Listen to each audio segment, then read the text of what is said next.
Welcome inside the vault on a Tuesday. It is the 30th of September. I'm Bobby Trossett. This is Sarah Ellison, and today's live stream is brought to you by our friends at Primary Residential Mortgage. We finally have a winner for this month's $100 Fanatics gift card giveaway. We'll tell you who that is and tell you a little bit more about PRMI coming up later on in the show. But as always, partner, as promised, of course, coming off yesterday's John Harbaugh's press conference, we got a lot to get to as it relates to some of the messaging, I think, from that related to his coordinators. There was one approach that he took related to evaluating Todd Monken's performance, and certainly a very different approach from that of Zach Orr's. So we will discuss opening thoughts on that. Did Rex Ryan indicate that he would be potentially open to once again coaching the Ravens defense?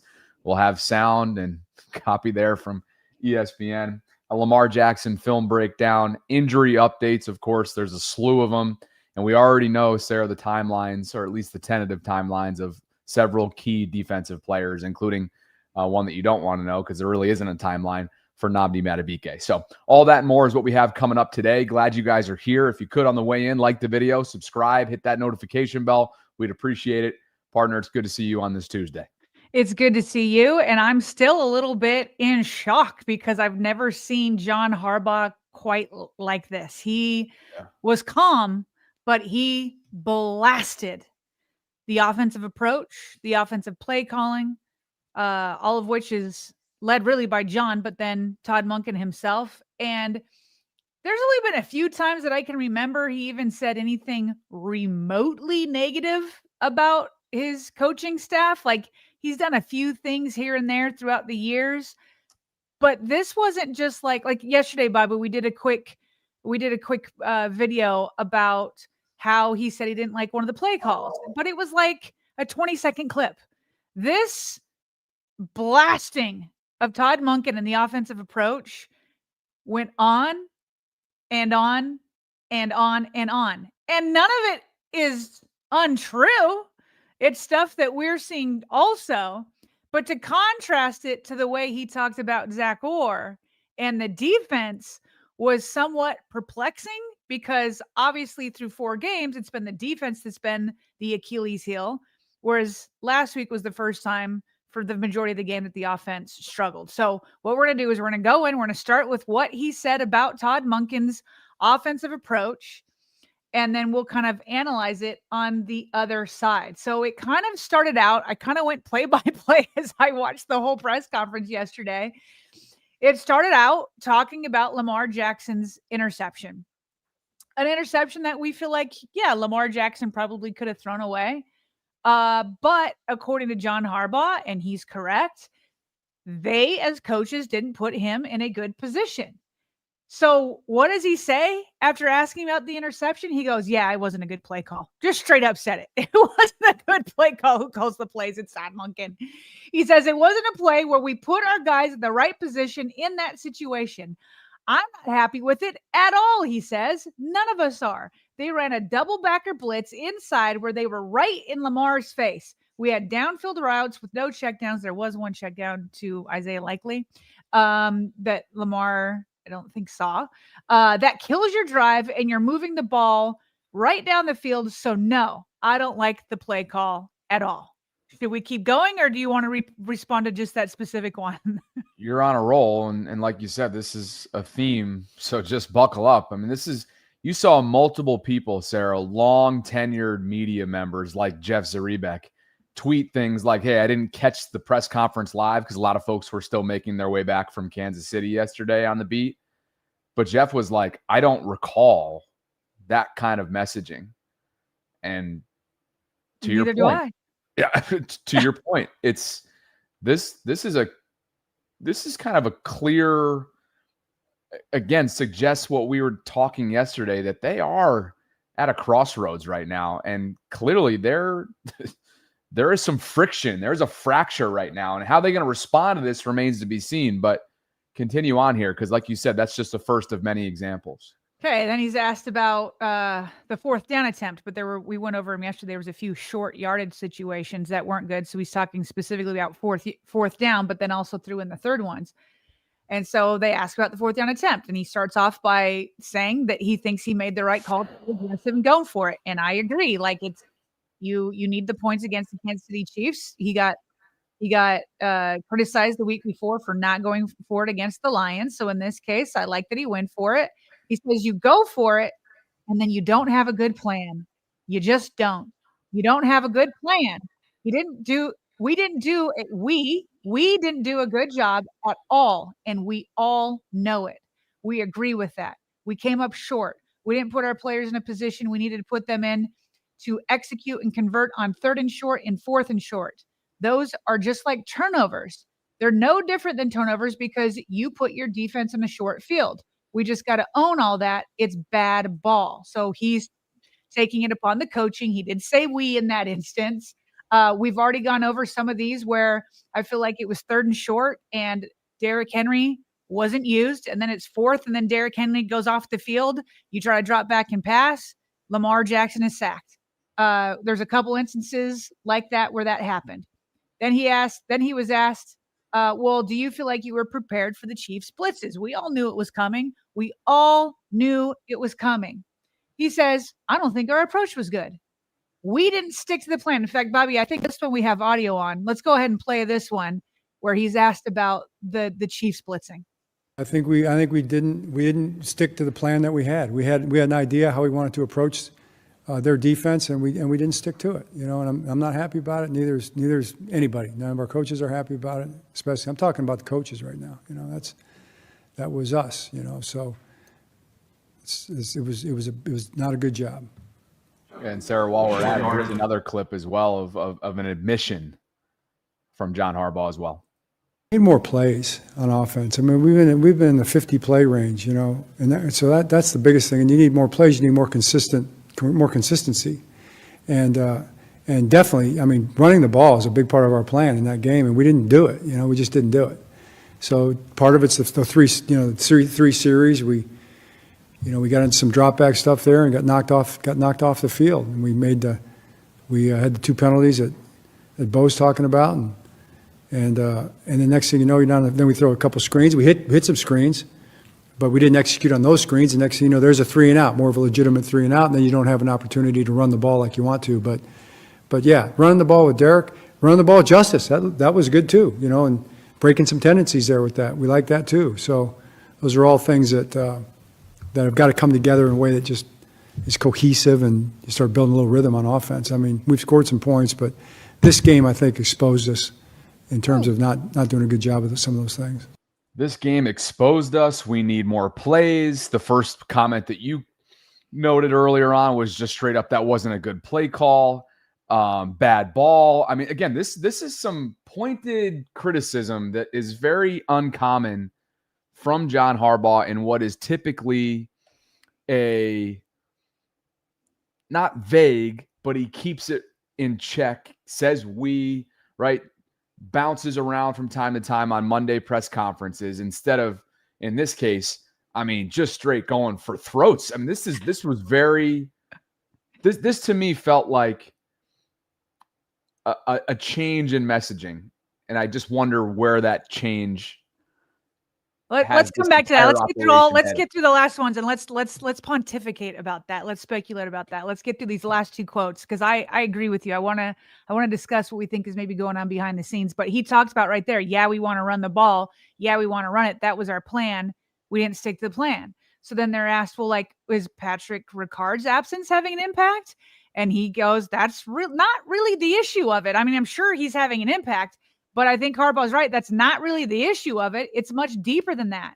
If you're saying we didn't run the ball because we didn't have Pat Ricard, the answer is that's not why. Yeah, we should have been running the ball on a number of those. Or, check this out. This is crazy. He says, or have some creative passes that just drop back passes in those situations. That reminds me of when Steve Smith Sr. was blasting Greg Roman for having unimaginative and uncreative passing schemes. The thing about Todd Monken coming in is that it was like he was supposed to, he's brought in more of a pro style passing game that's not so elementary in Steve Smith's works, but he said we should have done run the ball or have some more creative passes. Oh. Then he was asked about like, well, are you being predictable? He's like, are you telegraphing to the opponents and the defenses that when you have Derrick Henry on the field, you're going to run, and when he comes off, you're telegraphing it'll be a pass. He had a kind of a longer answer to this, but I just summed it up with him saying, quote, you're going to do what your players do well. That's important, but you're also going to change it up so it's not just predictable. Bobby, they for sure have been predictable. I know for sure that they always bring in Justice Hill on third downs because they like Justice Hill in pass protection. They like him there. And so it's like you bring on Justice Hill in 3rd and 1, he's out there for a pass. You're telegraphing it. That's how predictable the play calling has become. So let's get back to what you were kind of talking about here. I think that's the last one. Yeah. Cause then it goes over to Zach Hoare. What do you think is being said behind the scenes? Because like I said, we did a segment yesterday where we were like, wow, John Harbaugh called out Todd Monken, but it was on a much smaller scale right after the game. It was like a 20-second clip. And so I kind of wondered, would like he feel bad about that after maybe he was angry and emotional after the game, and then he's got to go talk to Todd, and then maybe they talk it through, and then maybe on Monday, either he just wouldn't say it again, or I don't know, try to be more positive or whatever. But instead, he doubled down and he went even harder. And so it sounds pretty clear because he said, we all know it. We all talked about it. It sounds like the whole staff chatted about it. It wouldn't surprise me when he says we all agree. I'm sure he's talked to the EDC and Ozzie and Steve Bisciotti. He does that. He talks to all these guys daily. And so do you think that Todd went into a meeting and was just like, hey, guys, it's on me. I own it. And so John felt at liberty. And again, he kept saying we, but it's Todd Monken who's calling the plays. Well, I guess my question is do you think that Todd was like, my bad, and feels like he deserves all that? Or do you think that Todd feels some type of way? That's $1 million question right now, because by all indications, whether it's some of the longest tenured leaders of this team straight up ditching and post game and not answering to anybody, or Marlon Humphrey, as he's done all offseason, talk about how they're not feared anymore. You go on and on and on. There are so many signs that this organization right now is searching for answers that I don't know. I genuinely do not know. We'll know more when Todd Monken meets with reporters on Thursday, or will we? At that point, we talked about this yesterday. They're already have turned a page to Houston, and I'm sure he'll keep it buttoned up. John Harbaugh was not buttoned up yesterday, and I think that's what we're sort of referencing here. Well, I think he was buttoned up. That seemed not buttoned up. That's not the word. Like, he was calm. It seemed to me that he came into that press conference knowing he was going to say some of that. Because Bobby, some of it started without he had things he wanted to say. Do you remember at one point somebody asked a question and he kind of answered it, and he goes, "But listen, the game really flipped on the 2nd, 3rd, and 4th drive." And he's like, "Let's break it down." And so it seemed to me that he had a plan of what he wanted to say yesterday. But so I'm talking about buttoned up in terms of like the political nature that he usually comes in here with. Okay, not as political. Everybody. Yeah. He typically is in politician form. You have to be as a head coach. I know people in the live chat are going to take that and be like, yeah, he's the politician. He's the CEO. He's the culture guy. He's a lot more than that. All coaches are. Yeah. He's a lot more than that. And you have to be on Mondays. You have to steer the ship in the right direction. That ship it's murky waters right now. It is rough waters right now. And that ship is in danger of sinking. I think we all know that. And so for him to come in, and when I say not being buttoned up, he was unafraid to, as we discussed yesterday, in what was just one clip, like you referenced from the post game, call out and throw his coordinator under the bus. While a lot of what he said is true, was true, will continue to be true, I didn't think that I didn't appreciate that. Because if we're trying to point the finger at someone, not the middle finger, just a pointer finger at For clarifying. at someone in terms of divvying up blame, ultimately this is on the head coach. And for Todd Monken now to be catching not strays, but straight up just shots here. There are shots being taken at Todd Monken. To me, that he's on the wrong end. That's unfair, I think, of John. And so I just don't think that there's been enough accountability in the last 48 hours. Yes, there was a lot of we's and us's and the coaching staff in general included in there. But there was also clearly a scapegoat yesterday, and that was Todd Monken. Okay, so I'm not going to go as far as you and say I don't appreciate it, because I actually appreciate the honesty, but I'll say the same thing that I said yesterday, because I agree with you about the accountability for himself too. Like if he said everything that he just said, but interjected a few times and said, and it starts with me, and it starts with me, and it starts with me. I think I like the transparency and I like the honesty, but I do want him to say, and it starts with me. Here's my only question that I have of why he didn't say that. Okay. At one point he said, we didn't stick to the plan.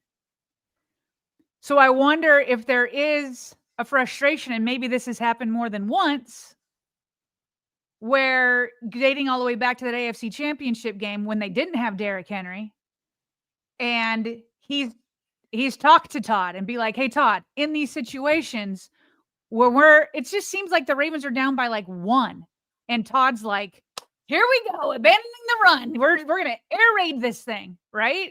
And so I'm just wondering if John feels like he's expressing that and giving direction to his coordinator, but in the moment, his coordinator is doing something different than what he's asked for the game plan to be. That's the only thing I'm wondering. Fair. We've seen this movie before. If that's the case, we've seen this movie before. And that still doesn't absolve him. He's still the head coach. Like I when I was talking to my husband last night, and I was like, honey, let me read this to you, okay? And he's just like, jaw is on the floor. And his first question was, and I think it's the first question that's on everybody's minds. He's like, can't John in the middle of the game get on the radio and say, hey, Todd, you know what I mean? And then deliver a message. That's my question too. And I feel like that's been a lot of fans' questions. I would one of them, maybe on Wednesday, one of the media members be like, hey, John, you said that, he wasn't sticking to the plan. What's the communication like in game? What's the communication like in game? If you see a game is going one way in play calling and you want it to go another way, what's the communication there? Because that's my biggest question. This brings where's me back the in-game communication?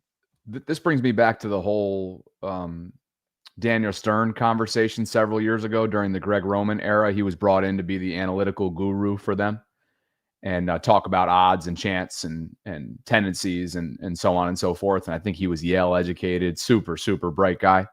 And I can remember this discussion being had literally years ago about the communication in-game headset type of system that they have. Okay. And if I'm remembering correctly, he absolutely has the ability from a systematic standpoint, the way the headset is built, the way their communication devices are all streamlined to relay whatever needs to be relayed in game up to the booth. Because obviously, remember, we all know Todd is up in the booth, Zach is down on the field. That's not always the case, by the way. You see different approaches being taken by different teams, but Todd is up in the booth and Zach is obviously feet away from John at any given point throughout the game. And by the way, like you heard at the top, we will shift gears to the different messaging in just a few minutes on the defensive side, Sarah, and how he handled the Zach Orr questions that were thrown at him yesterday at his press conference. But where were you heading after that? I guess we'll just to button it all up. I think we'll go to Zach next. I feel like there's some lingering questions I want to have. I want to see how Todd Monken reacts on Thursday. Number one. Number two, will he show indications of some sort of fracture? Right. It feels like there's a fracture. Just the way he came at him, like your natural reaction is like Todd's probably not going to like being publicly called out like that. I'd be surprised if Todd- unless there was some sort of communication beforehand, right? Todd, this is what I'm going to do. I don't know. So I want to see how Todd's going to react. I would like a follow-up question on Wednesday. John, what's your in-game communication with your coordinators, specifically Todd Monken? And most of all, and this question won't be answered until another game, but will they fix it? Because that's all at the bottom. The bottom line is like, get it fixed. You've got an incredible offensive talent. You have, and Lamar Jackson may not be available. We'll get to the injuries later. Lamar Jackson may not be available, but it is a crying shame that you have Lamar Jackson, Derrick Henry, Justice Hill, Keaton Mitchell, who can't be activated. You should be the number one rushing offense again, and it shouldn't be close. And instead, they're disappearing again. It can't happen anymore. They got to get it figured out. They got to be more creative in the run game. The offensive line isn't doing anybody any favors. So get more creative and get it fixed. And the final bow on this conversation before we get a read in, some super chats, we'll announce our winner of the giveaway and then shift over to the defensive side of the ball, Sarah, is this that I went back and reminded myself from back in June. Chuck Pagano's one of his first press conferences since he joined John Harbaugh's staff. This would have been, I guess, during either OTAs or minicamp. I think it was during an OTA session. He had this to say when asked about whether or not he still is interested at this point in his career, having unretired essentially, to join John Harbaugh's staff, and whether or not he'd still have an interest in being an NFL head coach where he once was in Indianapolis. Back coaching again. Any desire to be a head coach again in the NFL? No, sir. No, sir. That again, I was right place, right time. He goes on and on and on there, but that's the main point of it, right? And he goes on to say that it comes with a different level of challenge. There's only 32 out there. It is extremely stressful. He's on the other side of 60, as is John Harbaugh, by the way. I think Chuck actually has John by 1 or 2 years, if I'm not mistaken. But point is, things change. By the way, things change. Obviously, circumstances change. But Chuck Pagano is on record for saying that he is no longer interested in becoming an NFL head coach again. And of course, the transcription that I threw up on Twitter it prompted some interesting responses from people in my mentions. They were like, no, it's the right place and the right time right now, Sarah. It's right now. Chuck, we need you. But as we kind of discussed yesterday, I don't think either one of us expects, out of all those potential scenarios that I listed out in the form of yesterday's Twitter exercise, I don't think we expect Steve Bisciotti to make an in-season move, barring something that's just out of this world happening between now and the coming weeks. So anyway, just wanted to throw that out there so that you guys remembered what Chuck Pagano had to say over the summer. Okay, before our read, let's get to some super chats and get fully caught up. LJ has become our newest channel member. I think this is Larry yesterday. Thanks, Larry. And Quincy Foreman has as well. Welcome, gentlemen, to channel membership. Deshaun Davis is here, Sarah. Says watching Cullen go bad and doing nothing about it as the head coach is crazy. Again, blaming anyone but himself. Thanks, Deshaun. Katrina's here. She says LJ and Burrow can comfort each other now. Coaches wasting their prime with sorry defense. Quarterbacks shouldn't have to score touchdowns on every possession to stay in a game. Baffled how John Harbaugh thinks the offense is worse than the defense. And Katrina, don't you worry. We are getting to that in quick hits. Cincinnati, as Troy Aikman and Joe Buck put it last night, were embarrassed on Monday Night Football. We'll get to that in just a bit from Denver. Thanks, Katrina. Eric Hill, Sarah, with a 20 spot to begin today's gift giving. 20 new subscribers have become channel Voltrons thanks to Eric Hill. Eric, you are the man. Happy Tuesday to you. You got a super chat, I think, that followed as well, and I'll have a chance to catch my breath. Here's EH on top of that, Sarah. It's a 50 spot from Eric. Says, hey, everyone, in case no one tells you today that they love you, just know that I do. Today is a good day to be inspired. So go find some inspiration and create something positive. Cue the meatloaf. Hashtag stop the 22. Hashtag chillin'. Hashtag inspired. Hashtag the vault. Hashtag Voltrons. You know, one of our Discord community members passed along a suggestive note yesterday to me and was like, Bobby, you should record, one-time record, that is, you saying meatloaf, and then add it into your StreamYard system somehow, some way, so you can save your vocal cords. That's probably the right move. Didn't have a chance to do it. So in the form of Eric Hill's 20 spot in terms of gifts, $50 super chat. We need a little bit of inspirational meatloaf on this Tuesday. Thank you, Eric. You want to know what's funny is I actually had that idea, but I didn't tell you because I kind of like your different variations of it. Yeah, you like the struggle. Especially when you start to get crazy. You like watching me struggle. You're right. Sometimes you lose your mind a little bit, and it's kind of fun to watch. Trey Dog's in the house. Thank you. Trey Dog says the best player should be on the field, period. Appreciate you, Dre. That brings us to Katie. What's up, Katie? I proposed Sarah for head coach. Oh, we're in big trouble. You got any time on your hand for that? Oh, we'd be in big trouble. Big trouble. Trey Casey shows up today.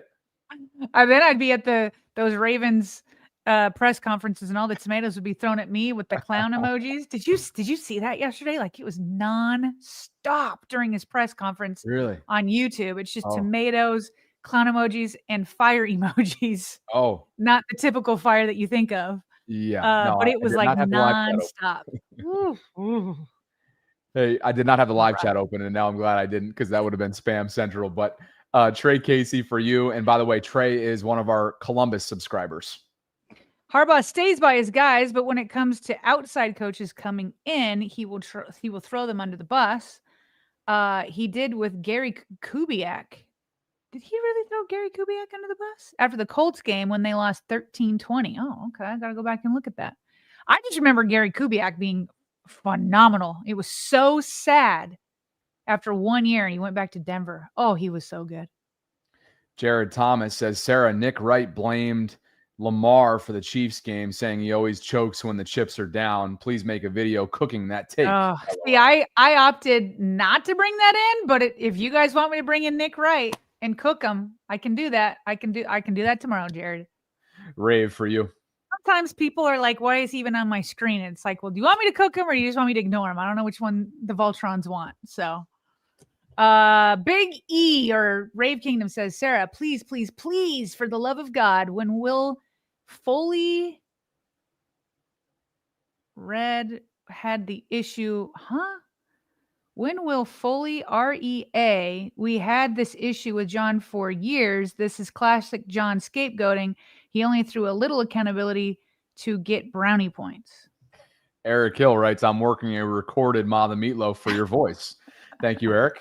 Let me know what you come up with, and we will gladly incorporate that in. I will gladly incorporate that in. And apparently, Sarah will be depressed once that gets I'm sure some days you'll be feeling it, and you'll just go live anyway.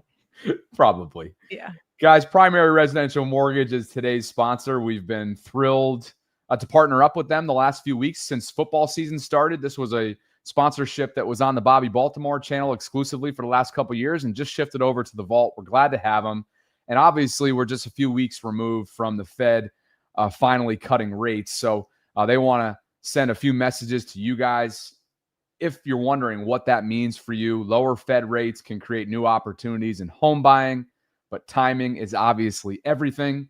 A primary residential mortgage loan officer can break down exactly how this move could impact your buying power, your mortgage options, and your path to home ownership. So don't wait. Reach out to PRMI today. Find out what this Fed rate cut could mean for your next move. If you click on the link that we have in our show notes and also as a pinned comment in the live chat, it'll take you to our special landing page at primeres.com where you can easily reach out to them to get conversations started today. You can also click the Apply Now feature to do exactly that. Apply, whether you're buying your first home, looking to expand as your family grows, or just want to simplify now that you're retired. The Primary Residential Mortgage team will help you find the right financing options for you, and they can also help you access your home equity or save money through refinancing. So whatever your home financing needs are, they are here to help. We appreciate them twofold because on top of sponsorship, Sarah, they have given away this month, and we're about to do exactly that, a $100 Fanatics gift card to Baltimore's team store. I'll go ahead and pull up the Instagram page. You guys had several weeks to enter yourself in, and through PRMI's random giveaway system, we have come up with, and I toggled over before the show started so that I could remind myself who our winner is. It is George Parker Jr. George, congratulations on your win. George, his entry, which included the hashtag vault, which was a necessity to enter, reads as follows. My dream home is a modern ranch, either close to the water or in the mountains. Go, hashtag Ravens flock. George Parker, email us, my man. I will also DM you as well, just in case you don't see this live.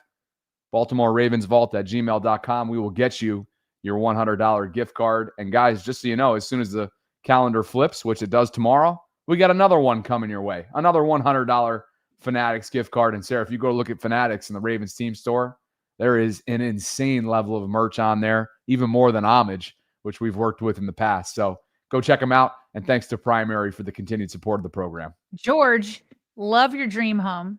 Okay, I would get a little bit more specific. I definitely like it in the mountains, near water, in the mountains. Like there can be lakes up there. I would also like a basketball court and a pickleball court, nice grass area for football, soccer, anything else. Okay, I'm gonna need all those things. Why not a pool, right? Like let's get detailed. We're talking about dream homes here. Right. I need all of those things. But yeah, Bobby, have we played pickleball together yet? We need to do this. Well, I think the Vault Summit 2026 is definitely going to include that in the itinerary. So pickleball and golf for you. You can just laugh at me nonstop.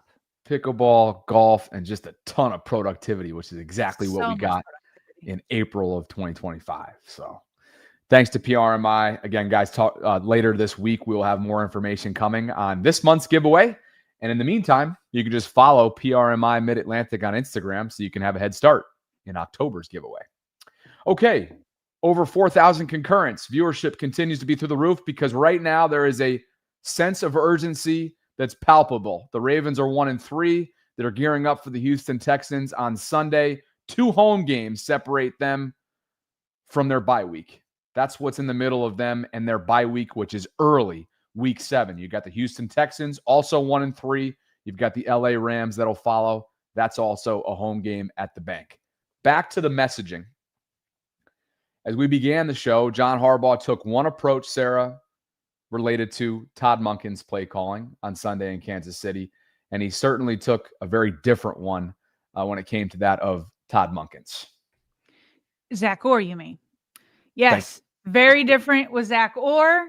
We've got the audio on that. So we just showed him eviscerating Todd Monken's play calling. Here he is with Zach Orr, whose defense is last in the league in points allowed per game and second to last in yards allowed per game. It's in all of our guys, including Zach, our players, our coaches. I watch our guys every day. I watch how they work. I watch how well they coach. I'm in meetings. I watch the meetings. I know the schemes that we're running. I know the soundness of what we're doing. I understand who's, what we're up against, from week to week and play to play. Even in this game, this is a challenging game against, good offense. They were healthy. They got their guys back. And complementary football-wise, defense was put in some tough spots, field position-wise for sure. And I think that had something to do with it. We got some stops early in the red zone with some short fields, and then we didn't play as well in the red zone. They made a couple plays in there that they ended up getting touchdowns on. So, that's what you do. You believe in your people, and we have really good people and good players. I thought a lot of the young guys stepped up. They got their opportunities that had never played before, and went out there in that environment and played well. You look at the individual performances, there's a lot of really good things there. And the things that, when I watched the tape, I felt better watching the tape. I can tell you that, a lot better watching the tape than I did standing on the sideline watching the game. I felt like there was a lot of really good play going on, and I think the things that were issues were very definable, and also sometimes the result of some real tight plays being made by them, in some situations. So those are plays that we just got to start making, get some turnovers, knock some balls loose, get some TFLs, create some things. We were a step from getting a couple sacks at times. I thought Pat did a good job of getting the ball out a few times, things like that. So, we're not too far away on defense. I really feel confident that we're going to play really good defense this year. I really am, and I know the fans hear that, and I hope they have a little bit of confidence in us that we've been down this road before a little bit. We do need to get healthy for sure. That's an important part of it as well. But also play with the guys that we've gotten. Let's go play some good defense. Okay, Bobby. For one coordinator, you say I don't like the play calls. We didn't stick to the plan. Didn't like stuff at all. We were exposed. Talked about predictability, all that kind of stuff. And that's for the coordinator who has his team as the number 3 scoring offense. They used to be number 1. They've dropped, especially after playing the Chiefs. Then for the other coordinator who's number 32 in points allowed, he has, I have confidence in all my guys. I'm seeing it. It's all very sound. You believe in your people. That's what you're supposed to do. I've been watching the tape. We're not very far away. I feel confident. Why do you suspect these two different approaches?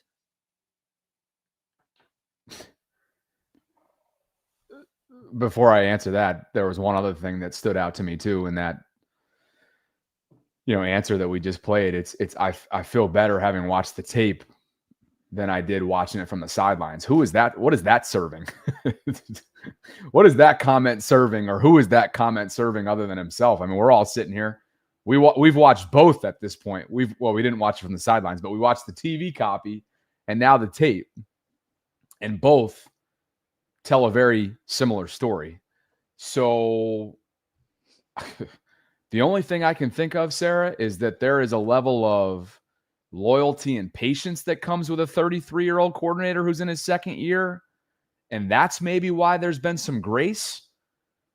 But to your point, the dichotomy in terms of where one unit ranks throughout the league through 4 weeks and where the other ranks bottom barrel through the 4 weeks is undeniable. And so while one guy is the scapegoat here and being thrown under the bus, and why another is essentially being absolved in a sense, is mind-boggling. It baffles me. And I don't think it's a good look. I don't think it's a good look at all. You go watch Kyle Van Noy's episode that dropped on the YouTube channel. You already knew it was coming. He barely spoke about the game, and I think a lot of that was strategic. He wanted to keep it about whatever happened around the league. He's clearly setting himself up for. Gave props to Kyle Hamilton. Like, that was good. Yeah. And yeah. Yeah. And like, you just want to keep it moving. He talked about the Ryder Cup. He talked about other games, viral moments, whatever. He's setting up his post-NFL career. I think he wants to be in the media. Sarah, his demeanor, his body language, his tone on that podcast is the exact sentiment that's been shared and seen by this team, whether it be camera cuts in-game, post-game press conferences, you name it. There is a contagious, and it's not a good-spirited spirit within this team right now. It's a cloud that's over this team. And when you have your head coach getting up there and in one breath backing his guy, and in another, somebody who ranks right now in terms of problems and issues at the bottom of the list, in my opinion, it just doesn't sit well at all. Yeah, I don't think it sits well, and it certainly didn't sit well for everybody that was listening. It's like, it just felt so backwards. And again, what all the things he said about Todd Monken was true, although leaving himself out of the accountability a little bit. But when you get into the nitty gritty, it was true. Here, it's like, hey, we're close. We're so close. We're going to play good defense. And so I'm just trying to think through it myself of like, okay, why the dichotomy when clearly the offense is not like the overarching problem and the defense is. And I think you are correct and onto something that, there are certain projects, like you take on like the vault, right? The vault, we would call the vault our baby, right? Like, it's our baby. We created this together. This is a project together. We will live and die for it. It's a little extreme, but a little exaggerated, but you know what I mean? It's like the vault is our baby, right? Yeah. We're not going to let it fail. And he handpicked Zach Orr, and he did it early in his career, perhaps before he was ready. And maybe Harbaugh's realizing, oops, maybe he wasn't quite ready, but I can't let him fail. And so he's not mature. I'm not talking about emotionally mature. I'm talking about seasoned in his career. He's not mature in his career, meaning he's only been in this job for a little over a year. This is just his second year of doing it. So that's how I'm using the word mature. I'm not talking about him as a person. He's a very mature person. He's obviously been very successful in his life up until he's taken over this defense. And so, but like his career isn't matured enough to where he feels like he can beat him down the way he could a more matured offensive coordinator who has been through this experience many times before. And so I don't know. So I'm like, is he looking at it as like a parenting and coaching role can kind of be similar, right? Where like there's nothing that irks you more than wasted potential. Like there are sometimes you have a kid and you see all the talent in the world, and this kid could, like, sky's the limit if they could just get a few things in order, right? And so this kid is meaning in the entire offense. You have Lamar Jackson, you have Derrick Henry, you have the best receiving core of Lamar Jackson's NFL career. Still not one of the best ever in the NFL, but the best there. And so you see the potential, and then you go out there and we had a plan, and then like the potential's wasted. So that's where I'm wondering where he's coming from. It's just like, listen, we know what we're dealing with the defense. We have to build them up. They're still in like this infancy stage. They can't handle a beatdown. The offense and Todd Monken, they can handle a good scolding because they have so much potential. That's the only thing I can think of in addition to him, if Zach was just his early pick and his guy, and he's trying to build them up, and he's like, man, I can't be wrong about this early. Like, I can't let him fail this early. I wonder if it's the combination of those two things that made him do that, but that still leaves questions of why or how Todd Monken feels about all this. Yeah, and I think this is a good time to segue to like the whole injury discussion, because while they're decimated, and in some ways they were decimated prior to things going south quickly the way that they have, to the point where, again, this is a sinking ship that they're desperately trying to keep above water. The excuses that come along with injuries, it's stale at this point. It's stale. Every team has injuries. And I think multiple people on the national level, Sarah, so far have commented on it related to the Nnamdi Madubuike setback. And we learned yesterday that Nnamdi, if you need to do we want to get to Rex Ryan first? Do we want to get to Rex Ryan before we transition to injuries while we're on the defense? Sure. I don't mean to throw you off. No, it's okay. That's okay. Let's just talk real time. What are we thinking with the Rex clip? Let's just talk real time. Today was one of those days where we had a lot of conversations that didn't necessarily come in during our pre-show because it's that type of day. So how do we want to fit Rex into this? Yeah. So I just want to put out there, yesterday we were talking about, what's John going to do? You asked on Twitter, right? You asked on Twitter, what's a realistic thing that's going to happen? And one of your options was that you let go of Zach Orr and promote Chuck Pagano, because there's not a better answer staring you right in the face for somebody that could take over defensive coordinator play calling duties. Mm-hmm. And the problem is, well, you ran a clip where Pagano said he didn't want to be head coach. The next follow-up, which nobody's going to ask him this now, but the follow-up was like, okay, no head coach, but what about defensive coordinator? Like, do you have space in your life for that?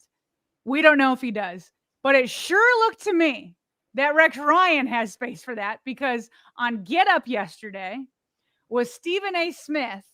He kind of visited the show, if you will. He was getting ready to do First Take, and he comes in, and they're reacting to the Ravens defense. And Stephen A. starts talking about the ineptitude of this defense, but some defenses across the league, and how it was a crying shame that Rex Ryan wasn't leading one of them. And Rex didn't seem like he didn't seem like he's like, nah. He wasn't like Chuck Pagano, where he's like, no, don't put that out there, Steve. In fact, he did something very different. John Harbaugh, please don't get me wrong. The man is great. We know what he's accomplished in his career. We know what a leader he has been. No firing or anything like that. Right. But they've underachieved. And I don't want to hurt our network because we love this man. Mm-hmm. But there are several teams out there that need this man to coach their defense. It is a crying damn shame. That listen, I love you here. We love you here. We love you here. We love you here. We love you here. But there is, in all seriousness, when you see the level of ineptitude, how do you have coaches like him on television instead of running a program? There's too much ineptitude in the National Football League. And when you have people that have shown you no matter what, they know how to do it, all those injuries you pointed to, there is no way on earth you're going to give a debilitated defense, even one like that, to a Rex Ryan, and that defense is going to look the way the Green Bay Packers looked last night. He meant to say, and the way the Baltimore Ravens looked, they had just talked about the Green Bay Packers. That's why he was on his mind. So he's like, there's no, and to your point, Bobby, you talked about injuries and how it's not an excuse. And it could have been an excuse if it happened week one. But we saw the defense before the injuries happened, and the problems long predated it. The meltdown against the Buffalo Bills happened with Nnamdi Madubuike and a fully healthy defense. Now, here's Rex Ryan as he responds to what Stephen A. Smith said. Honestly, when you see it, that defense is unrecognizable. Because it's the style of play, it's the scheme, it's everything. Like, this is not. Where's the Baltimore Ravens?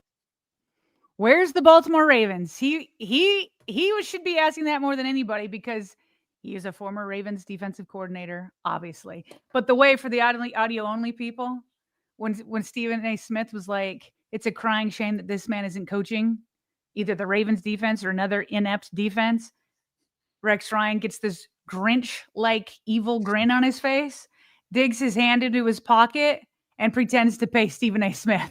Yeah. As if to say, thanks for being my agent, because clearly he sure is showing that he would love to coach defense again. And it was brought up in the context of the Ravens. Now, having said all that, there's no way, no how pigs would be flying before Rex Ryan would return as the Ravens defensive coordinator, because A, we just saw that John Harbaugh has Zach Orr's back to the nth degree, and B, I'm shocked that they even coached together in the first place. I was shocked that Rex Ryan stuck around to be the defensive coordinator the first year that John Harbaugh was the head coach, because Rex Ryan, Bobby, I was in the building. Rex Ryan wanted that head coaching job. He wanted it so badly. He wanted to take over for Brian Billick. And I know that Steve Bisciotti didn't choose him because he told me this. He felt like the locker room was toxic and the defense looked down on the offense, and he wanted a whole team. And Rex Ryan fed into all that. But would I welcome a return of Rex Ryan? Why not? I mean, you're not getting any worse than 32, but it just isn't happening. It's not happening as much as Rex would love it. You gave A and B, right? I'll give you C on top of those options. C, we know that since Rex has assumed the chair of a personality on ESPN, he has not exactly minced words about all 32 teams when he feels the need to. And that has obviously been the case in Baltimore as it pertains to his coverage since Zach took over. I'm thinking of a couple segments that we played last year as Zach was getting going. I'm thinking about once Mike McDonald took over as defensive coordinator. I can remember a direct quote. That hotshot coordinator in the first couple games when Mike Mack assumed the duties right after Wink Martindale was let go. I think John is well aware of what's said, even though he's not on social media. He's well aware. He reads everything, and he knows what's being said about his team, whether it's locally, nationally, or anywhere else in between. I think it would be a water and oil kind of combination between John Harbaugh and Rex Ryan being underneath John Harbaugh in the current way that this organization is built. Would it be better defensively with Rex in the building? Of course it would be better. The guy's one of the greats of all time when it comes to play calling of his generation. So whether or not he gets a legit opportunity, Sarah, he's been passed on a lot in recent years since he got into TV.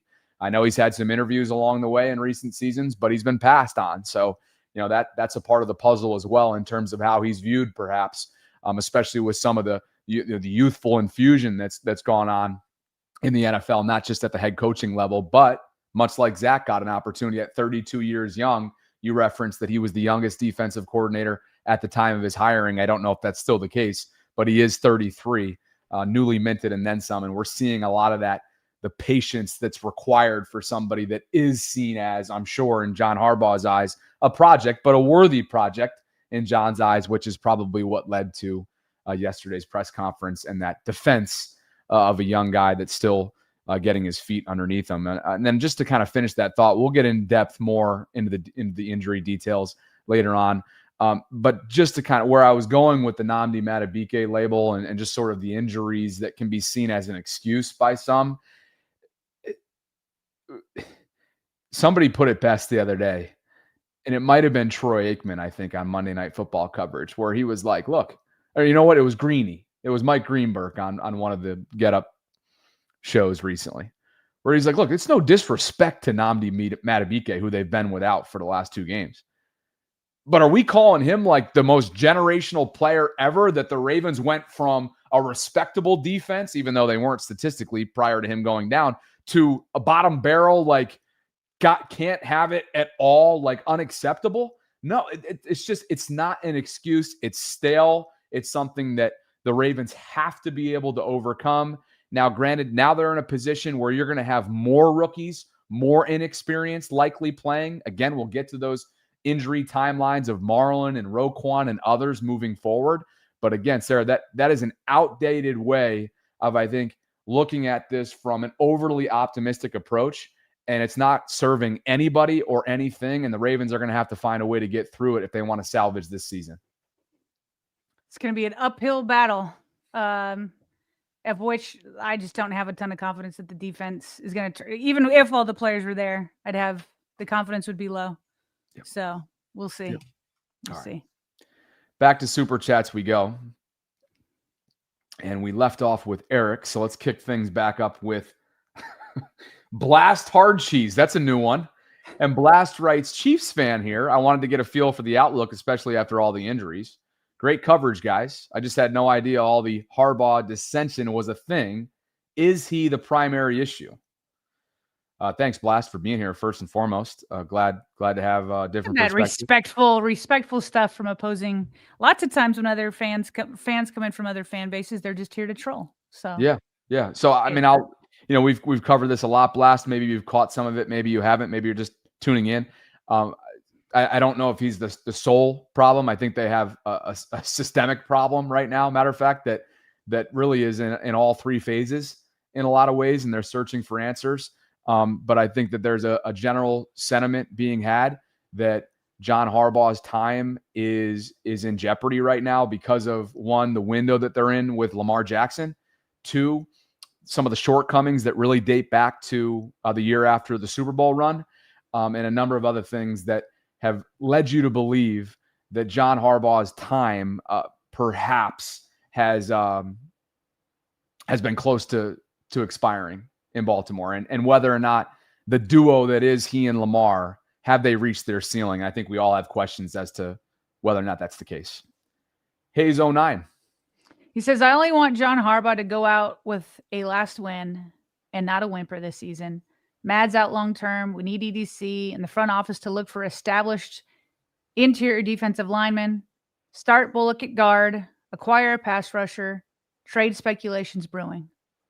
I mean, that's what's crazy is they need help on both sides of the line. Like the trenches on both offense and defense are getting wasted. They're getting bullied. Yeah. I'll tell you it's unfortunate because it's more than just one fix. Yeah. Yeah. I said this a million times on my personal channel. I feel like the last few days, and I'll just say it quickly now again here before we keep working through these super chats. If there was ever a time where from an organizational philosophy standpoint, they needed to pivot for the time being and maybe overpay maybe be willing to part ways with a player or two, maybe be willing to part ways with the stockpile of draft picks and draft capital that they covet come April of 2026 or beyond. That time is right now. We appreciate the way that they built this team. We appreciate the way, not the way they've currently constructed the team, but you know what I mean, over the years of stability and the way that they build through the draft and the way that they trust their scouting department and the way that Eric DeCosta has been calculated, aggressive over the years. But right now, I just don't know how much that matters right now, knowing that you need a guy and maybe even multiple guys, plural, to attempt to save this team with a little bit of luck sprinkled in there from a health standpoint, if you want to salvage this season between now and November 4th, which is the deadline at 4 p.m. Eastern. Robert N. says, Harb's talking like it was a preseason game. Oceans is here, Sarah. Ocean says, no, John, I don't have confidence in a defensive coordinator that has the 32nd defense. Considering John Hiredor, not surprised he's going down with that ship. Oh, and by the way, one thing I forgot to point out in that clip that we played where he's like, I hope the fans have confidence because we've been on this road before. And it's like, but that's the point. Stop going down this road. We don't want like this anguish. Like, how about instead we start strong, play strong in the middle, and finish strong? Like maybe a few roller coasters in between, but we can't keep doing like this 32 ranked defense, whether it's in points or last year it was just in passing yards. It's like, stop going down this road. Stop it.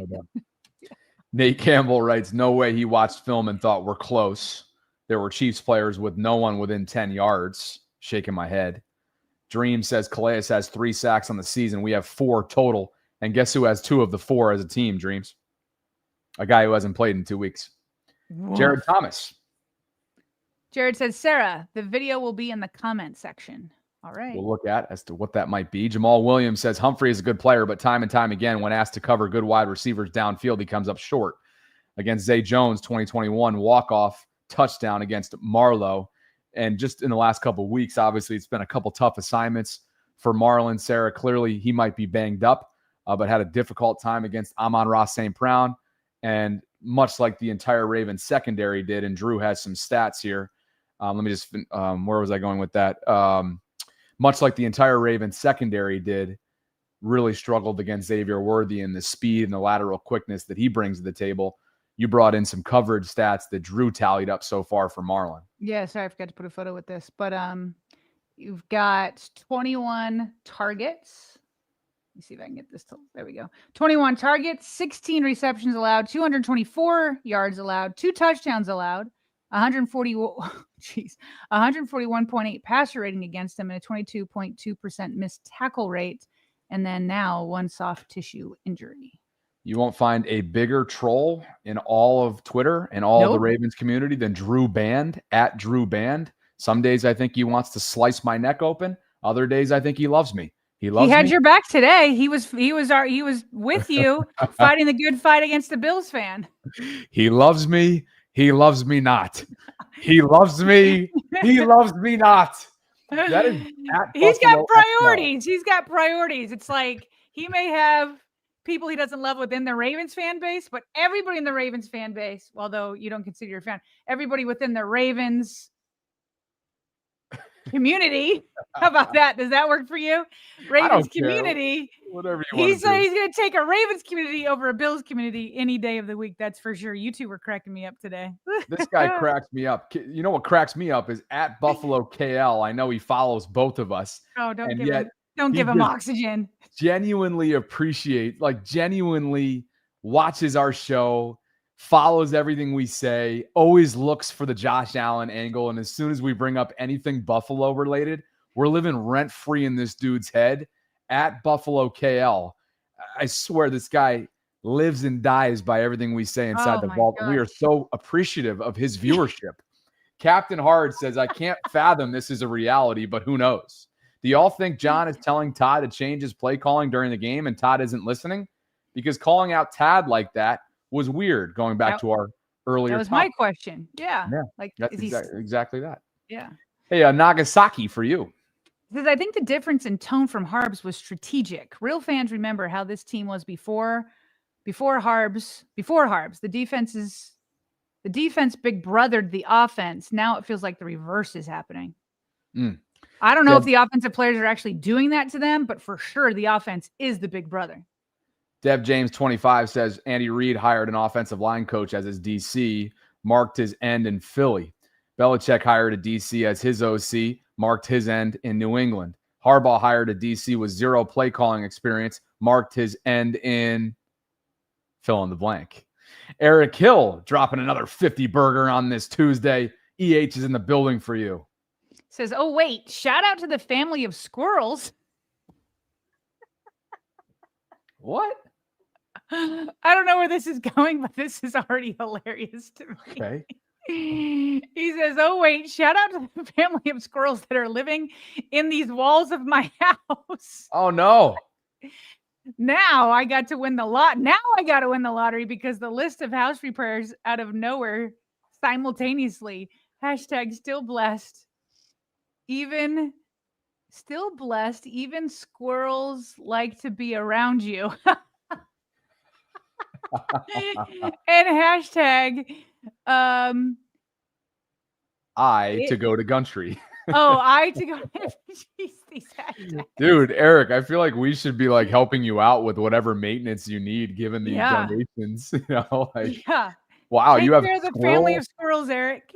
you have squirrels infestation. Like, is that what's going on in your house? If that's the case, Is there dang. is there anybody on this planet who's better at taking a situation and finding the silver lining than Eric? Still blessed because even squirrels like to be around me. Wow. Okay. EH, let us know, man. Let us know. And let's go to some breaking news from Brian Wacker of the Baltimore Sun, who just dropped a news story sharing that according to his sources, Lamar Jackson is likely to miss Sunday's game against the Houston Texans with his hamstring injury. Breaking news, Brian Wacker of the Baltimore Sun noting just a short while ago that Lamar is expected to miss their Week 5 contest, Sarah, against the Houston Texans. That means Cooper Rush will be QB2, and that means they will be looking for a QB3. Let's go ahead and bring this up right now. Make sure that we're fully caught up to speed on Brian Wacker's breaking news story, courtesy of the Baltimore Sun. Not a surprise, Sarah, but sure looks like this could be reality for the Ravens for up to 2 to 3 weeks based on his reporting. Let me read a little bit of the article. I haven't read it yet, so I don't know if I'm adding anything, but I thought it was worth clicking in. Lamar Jackson is likely to miss Sunday's game against the visiting Houston Texans with a hamstring injury. 2 sources with direct knowledge of the situation confirmed to the Baltimore Sun on Tuesday. Given the nature of the injury, he could also, Given the nature of the injury, he could also be out for up to 2 to 3 weeks, one of the sources said. Hamstring injuries typically keep a player out 2 to 4 weeks, depending on the severity, though a source said that Jackson will try to see if he could return in time for Sunday. The Ravens host the Los Angeles Rams in Week 6 on October 12th before their bye week, and a game against the Chicago Bears in Week 8 on October 26th. Okay, so would it shock anybody that Lamar, given that hamstring injuries, early soft tissue injuries often take 2 to 4 weeks, wouldn't it be reasonable for us all right now to have the expectation that he's out until after the bye? Yes. Yes. And this goes back to what we discussed all the way back in March, at times throughout the summer when we were having exercises in the nitty-gritty of this team, Sarah, and going over potential emergency plans. And here they are. This is why you went and got Cooper Rush. Yes, he did not look good against the Chiefs when he was thrust in the fourth quarter. Tyler Huntley will likely be QB2 backing up Cooper coming up on Sunday against the Texans. This is why you upgraded QB2. I have no idea what to expect from this scheme with Cooper Rush under center for 4 quarters at the very least moving forward. I have no idea what to expect from this Ravens offense and where they're going to be on the opposite side of the ball given the injuries that face them right now. But this is why you went and upgraded over Josh Johnson.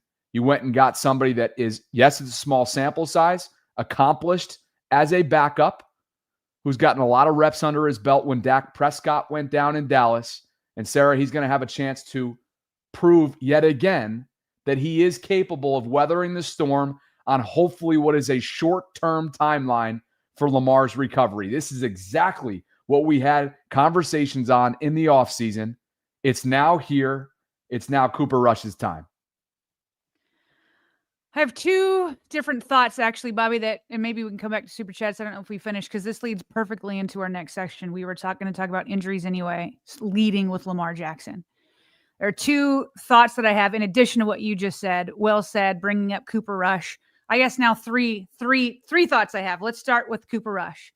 We're going to find out if it was a good idea for the Ravens to get a quarterback who is in a completely different style than Lamar Jackson. Look, I get it. Lamar Jackson is one of one. I don't care if it was like Tyrod Taylor, maybe RG3 was the closest. Like, there's just not a lot of guys that you can say, hey, we'll just put him in and it'll be Lamar Jackson like. So maybe that's the reasoning for them being like, hey, nobody can replicate Lamar, so let's just go with any style quarterback.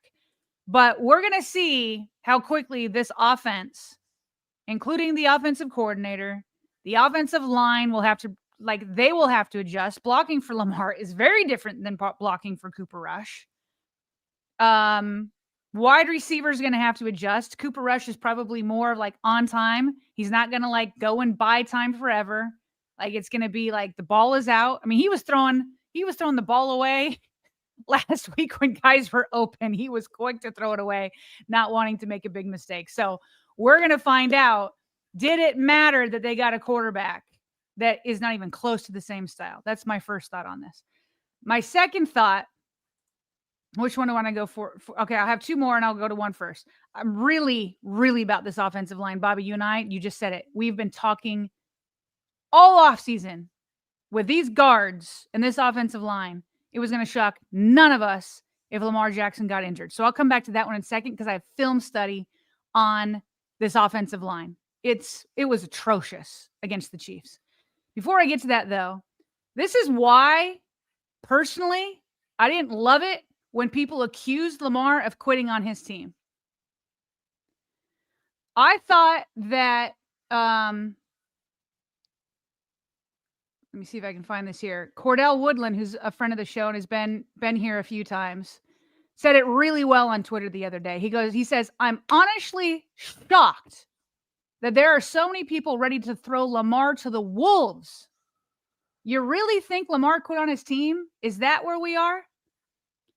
And why is it throwing Lamar to the wolves? Think about it. I get that people are so upset with John Harbaugh that it would be so satisfying to see the franchise quarterback stick it to Harbaugh and say, I'm not playing for you anymore. Or stick it to that, the whole organization for not getting him a better offensive line and whatnot. That would be satisfying because you're so angry at John Harbaugh. But the collateral damage, I'm not sure people are seeing what they would do to Lamar Jackson's reputation by making those types of accusations that he would quit on his team. How about first and foremost, people in Kansas City or somebody like Nick Wright being like, Patrick Mahomes and the Kansas City Chiefs have Lamar Jackson's number so badly that they made him want to quit. How about people who question Lamar Jackson's leadership ability? How about this? On WJZ, they just debated this with Cordell. Cordell was standing up for Lamar again. And while they wouldn't come out and say he quit, but these are the type of things that you're leading Lamar to. Here he is. He's going to be out at least one, maybe until after the bye, because the injury was real, not because he quit on his team. But now people are questioning his leadership. New here. I'm coming up on a year, so I've tread lightly my first year, but I've observed and I've watched, and I do think that it is valid to start questioning Lamar's leadership. Because I do. I think as a quarterback, that is the most important person on that field when it comes to leadership, and it is your job to rally the troops. I was the first one to say in defense of Lamar last year, we're looking at the numbers for MVP candidates, right? And I'm like, how could Lamar not win it, right? If we're looking at numbers, like, he is the most talented quarterback on that field. Like, I am not denying that. But there's more to being a quarterback. You look at all winning, Super Bowl winning quarterbacks, you have to have a level of leadership that is just, it's the it factor, right? And I will say this, I think Josh Allen has that it factor. And if that's what people went off of the numbers and the it factor, then I can see that now. I'm not seeing that leadership it factor out of Lamar. So this is what I'm talking about. You, like, I get that there's so much angst that you want Lamar to just stick it. You want him to stick it to John Harbaugh.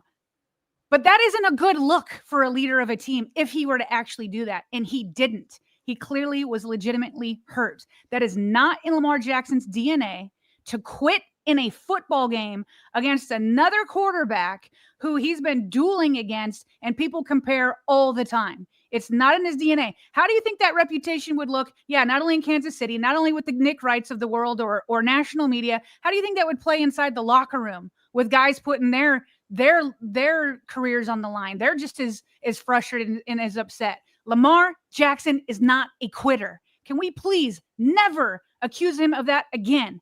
This has already happened before when he was legitimately injured. I believe it was in 2021 or 2022. I can't remember which injury it was.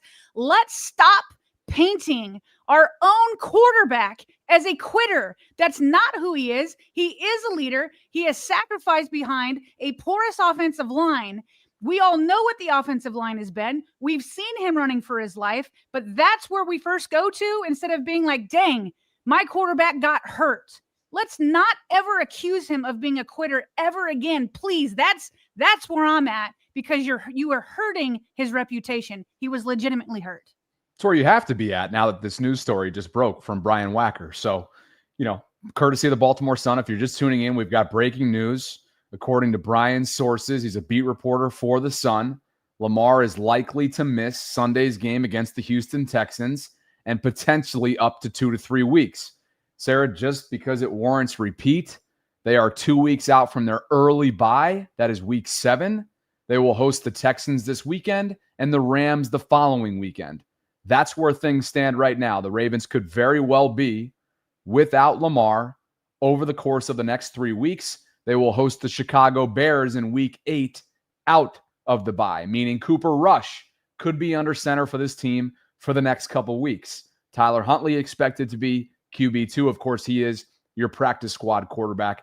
That's where things stand right now. While we're on the topic of overall availability and health, Nnamdi Madubuike's season is over, Sarah. Over the weekend, he and Broderick Washington were designated to injured reserve. But that meant, at the time, 4 weeks, at the least, is what we had to believe, because it wasn't a season-ending injured reserve at the time on Saturday. Now, that's only the case for Broderick Washington. He's looking at a 4-week timeline. John Harbaugh yesterday, Sarah, noted that Nnamdi Madubuike with a neck, his season is done. It's a sensitive topic, obviously. John had to be careful with the way in which he answered questions related to this. Here is exactly that. Oh, it's like, and just if I'm trying to explain it in the best way I can in terms of what I'm allowed to tell you. Like, a lot of that is things that he needs to address with you guys, in his time. So I really can't speak for him, wouldn't want to. Those are questions that would be best answered by him going forward. And he may be still getting some information on that as well, but I'll leave that for him to answer.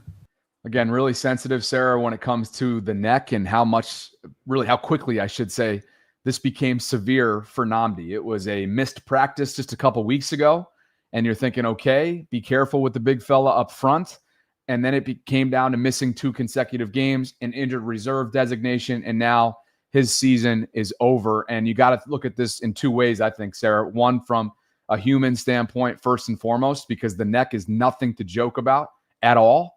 And then 2, obviously, from a playing perspective, you got to wonder just how severe this is for Nnamdi moving forward. Brian McFarland, Ravens salary cap analyst, noted the monetary side from a team building standpoint. And he says if Madubuike were to retire, again, some of this is speculation, but if he were to retire, the Ravens would be absolved from having to pay any future salary, including his $22 million fully guaranteed 2026 salary. This is down the line, but obviously, given the severity of this situation, it's relevant. Brian also notes, however, there would still be close to $30 million in dead money from his signing bonus and option bonus prorations that haven't yet hit the cap.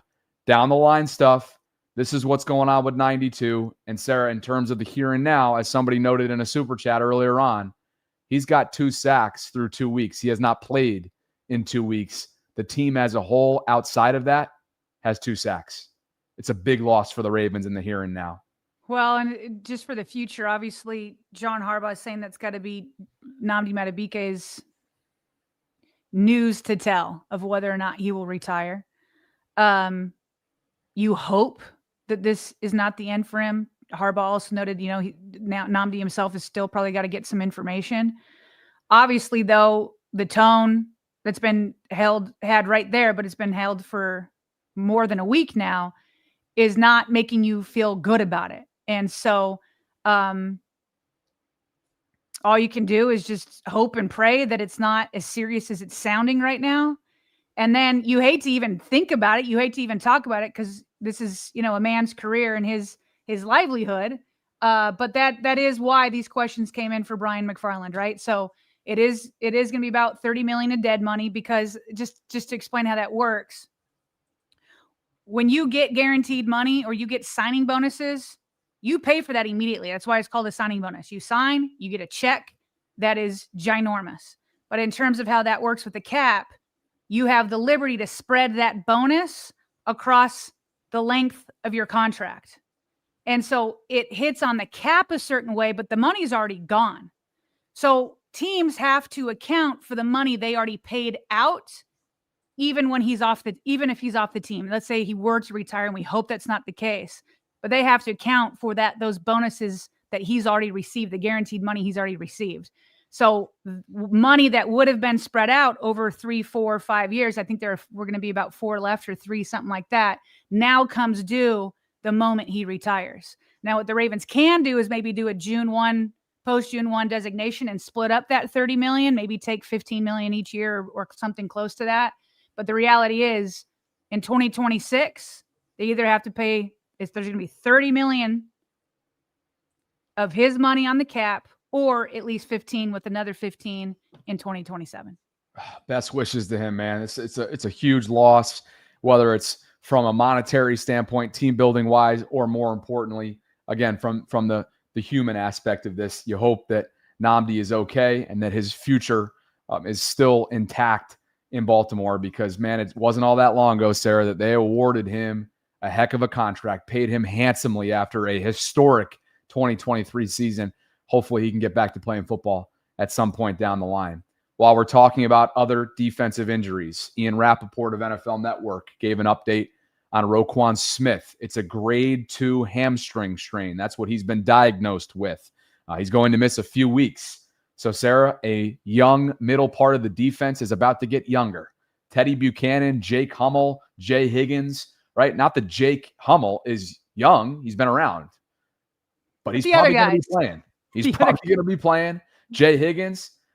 Is there anybody happier right now than Roy Higgins, his father? I'm sure he's going to be fired up for the opportunity that perhaps is coming for Jay.